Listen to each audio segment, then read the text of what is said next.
Hi friends, what's up? This is Macbookpro phone 360 reader. It's time to learn how to say Safari tab groups on Mac.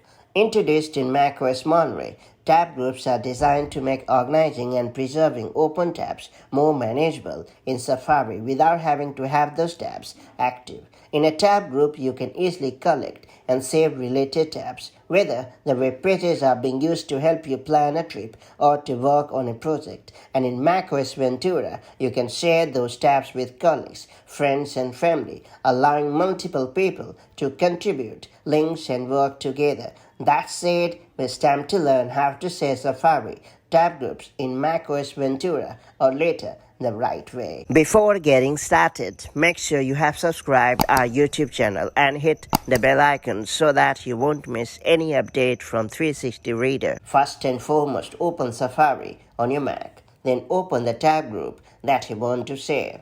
Then click on the sidebar button located at the upper left corner of the screen. Then click on the ellipsis button aka 3-dot icon next to a tab group in the list and select Share Tab Group from the contextual menu.